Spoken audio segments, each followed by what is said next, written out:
हाँ जी, आज मैं बात करने जा रहा हूँ थोड़ी-सी अमिताभ बच्चन और जया के बारे में। काफ़ी चर्चा में रहे 2-3 दिन लगातार जब वो जया बच्चन ने राज्यसभा में फ़िल्म इंडस्ट्री के बारे में बोला कि जिस थाली में खाओ उसी थाली में छेद करो। ये तो आपको ज़्यादा पता होना चाहिए इस मामले में तो। जब आपकी एबीसी कंपनी डूब गई थी, बैंकरप्सी फाइल कर दी थी उस कंपनी ने, तो आपको उभारने वाला था अमर सिंह। पूरा हिंदुस्तान बाकी भारत तक जानते हैं। अच्छा जी, उसने आपकी पूरी हेल्प करी, अमर सिंह ने। और अमर सिंह ने ही जया बच्चन को विधानसभा में जाने का रास्ता बताया और दिया। जब अमर सिंह की डेथ हो गई, वो चले गए, स्वर्गवास हो गया उनका, तो अमित जी से इतना भी नहीं बना कि कम से कम एक शोक व्यक्त कर देते उसके उनके बारे में। खैर, ये तो क्या शोक व्यक्त करेंगे अमित जी, तो मैं मतलब काफ़ी बड़े स्टार हैं, अच्छे हैं, लेकिन मैं कोई अपशब्द नहीं बोलूँगा उनके बारे में। लेकिन आपको मैं याद दिलाऊँगा एक बात। आपको याद है जब आप जुहू की बेंच पे सोया करते थे बाहर? याद होगा 100%, बोले नहीं होंगे आप। उस बेंच पर आकर के एक बार महमूद साहब, कॉमेडियन, वो जा रहे थे सुबह मॉर्निंग में, आपको उठाया, वहाँ से पूछा कौन हो, क्या हो? उन्होंने कहा जी ऐसे-ऐसे बात है, मैं स्ट्रगलिंग एक्टर हूँ। तो महमूद साहब ने आपको अपने घर में रहने के लिए जगह दी थी। 1.5 साल रहे आप, आपसे कोई किराया नहीं लिया। वो थे महमूद। और दुख जब होता है जब आपके पिताश्री हरवंश राय बच्चन जी हॉस्पिटल में एडमिट थे और उसी हॉस्पिटल के अंदर महमूद साहब एडमिट थे। आप अपने फादर को देखने जाते हैं, आपको पुरानी बात याद नहीं आती है कि आपको 1.5 साल घर में रखा था बगैर पैसे के। आप उनसे एक दुआ सलाम करने के लिए, पूछने के लिए भी नहीं गए आप। ये तो आपकी इंसानियत होगी। और ये इंसानियत आई कहाँ से आपको पता है? अभी आपकी हिस्ट्री खोदी जा रही है पीछे की।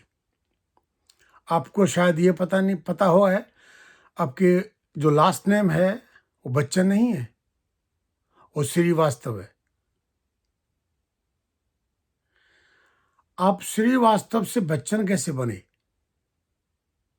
पहली बात, ये बड़ी हिस्ट्री, थोड़ी पीछे की हिस्ट्री है, मैं ज़्यादा नहीं खोदूंगा उसको, लेकिन मैं आपसे सवाल पूछ रहा हूँ कि आप श्रीवास्तव आपका जब लास्ट नेम है तो बच्चन कैसे बन गए आप?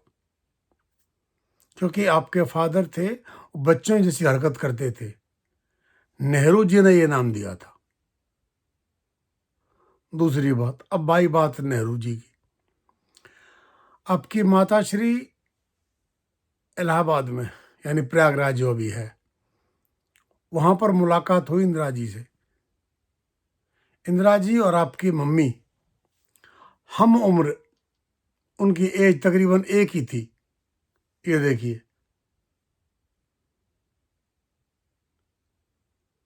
दोनों एक ही एज की थी। तो उनसे मुलाकात हुई, हेलो हाय हुई। फिर इंदिरा जी ने कहा कि आप घर पे आइए, चाय पानी पीजिए, आके आइए। बुला लिया, आ गई। तो वहीं आपके, अब मैं नाम नहीं बोलूँगा लेकिन अब समझ जाओगे सारी कहानी। वहीं पर जवाहरलाल नेहरू जी थे।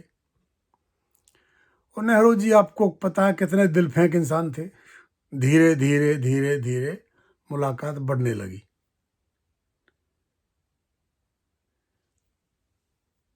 अब जब बेटी की एज की एक लड़की है, उसके साथ में क्या हुआ, अब पब्लिक जानती है सारा कुछ। जो नहीं जानते हैं वो सुनिए। अमिताभ बच्चन, अगर मैं आपको उनकी पिक्चर दिखाऊं, नेहरू की और इनकी एक साथ, तो ध्यान से देखो भी आप। दोनों के जो स्ट्रक्चर है बॉडी का, वो बिल्कुल सेम है। फेस स्ट्रक्चर, आंखों का, नाक, कान, सारा कुछ देखिए आप, बिल्कुल सेम वही है। और दूसरी बात, अगर किसी को शक है तो डीएनए कराओ टेस्ट। राहुल से मत कराना, प्रियंका से कराओ, वरुण गांधी जो संजय गांधी का बेटा है उससे कराओ, 100% मिलेगा। अभी नेहरू जी का डीएनए आर्काइव के अंदर रखा हुआ है, मौजूद है, वरना इनसे करा लो, पता लग जाएगा आप। ये आपका मकान दूर था काफ़ी, लेकिन जवाहरलाल नेहरू ने मकान बिल्कुल आनंद भवन के पास बनवा दिया आपका। 3-4 महीने की आपकी मदर प्रेग्नेंट थी, तो उनको किसने किया प्रेग्नेंट ये तो खैर ऊपर वाला ही जाने, लेकिन जो मैं आपको आइडिया दे रहा हूँ वही इतना ही बता रहा हूँ। फिर हरिवंश राय बच्चन से शादी करा दी, हरिवंश राय श्रीवास्तव, बाद में बच्चन बने वो। शादी करा दी, बाद में हरिवंश राय बच्चन को राष्ट्रीय कवि बना दिया। अच्छा किया, ठीक है, मैं ज़्यादा उसमें डिटेल में नहीं जाऊंगा, लेकिन जो मुझे अंदाज़ा है, जो मुझे आइडिया है और जो मुझे पता है, सब कुछ आजकल गूगल के ऊपर खुला हुआ ओपन है, देख लीजिए। तो और दूसरा, जो जया बच्चन है, जया बच्चन के पिताजी जो वो सरदार थे, सरदार खजान सिंह,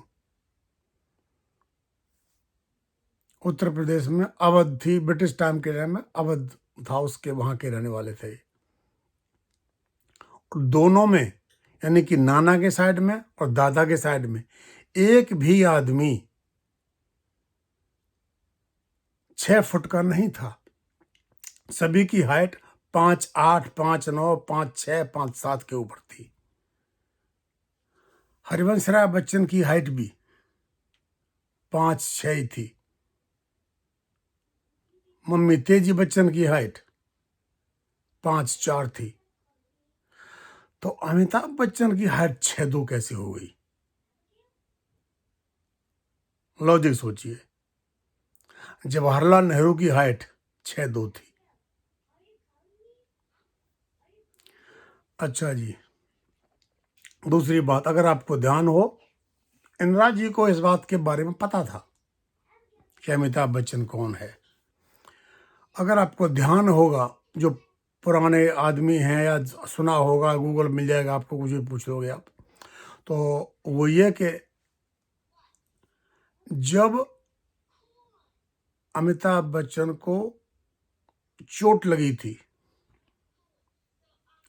83 में, कूली फिल्म की शूटिंग के दौरान, तो उस समय इंदिरा गांधी जा रही थी ऑफिशियल विजिट पे जापान, और जब उनको पता मैसेज मिला प्लेन के अंदर, तो वहीं से उन्होंने प्लेन को यू टर्न लिया, रास्ते में से ही वापस मुंबई अमिताभ बच्चन से मिलने के लिए गई। उसके बाद में एवरी आवर्स, हर घंटे अमिताभ बच्चन का न्यूज बुलेटिन चलता था। बहुत गहरे रिश्ते थे। दूसरी बात, उसके बाद में आपके कनेक्शन, फिर जब सारा जो घर था उनका, अमिताभ बच्चन, सॉरी, उसका नेहरू जी का, आनंद भवन से आकर के वो दिल्ली आ गए 3 मूर्ति भवन के अंदर। तो अब ध्यान से देखिए, 3 मूर्ति भवन के ठीक बराबर में, ज़्यादा दूर नहीं है, एक ब्लॉक ही है ऊपर, वहीं पर अमिताभ बच्चन का मकान है। तो वहाँ भी मकान पे तेजी बच्चन का 3 मूर्ति भवन में लगा रहता था आना जाना। मैं ये बात काफ़ी दिन से होल्ड करके बैठा हुआ था, बताई नहीं थी मैंने किसी को, मैं चलो छोड़ो क्या कहना। लेकिन जब जया बच्चन जी ने सारी कहानी खोल दी ना, उनकी बेटी खुद की ड्रग लेती है, वो डरी इसीलिए थी कि मेरी बेटी का भेद ना खुल जाए कहीं, इसीलिए वो उसकी हो खिलाफ। अब तुम्हारे पति देव की यानी अमिताभ बच्चन की जो भी फिल्म आएगी ना, पब्लिक संभालेगी। अब देख तमाशा, चेहरे आ रही है, 100% बाइकआउट होगा। क्योंकि अब तुमने तो फिल्म इंडस्ट्री एक आदमी की नहीं है, आपकी नहीं है। जितना आपने किया है उसका तो भुगतना पड़ेगा ना भी आपको। अभी देखना कितना अच्छे ट्रोल होते हैं। जितनी भी फिल्में आएंगी ना, गारंटी से बता रहा हूँ मैं आपको, जितने भी खान्स हैं, जितने भी कपूर्स हैं, जितने भी सिंह हैं, सबकी जो है ना, वो जनता ने यानी पब्लिक ने आपको बिठाया छत के ऊपर, अपने सर के ऊपर, और वही गिराएंगे नीचे। अभी देखो तमाशा। अभी जिस किसी को अगर शक है कि ये नहीं है अमिताभ बच्चन, जवाहरलाल नेहरू का डीएनए नहीं है उसके अंदर, तो चेक कराओ, डीएनए टेस्ट कराओ, डीएनए।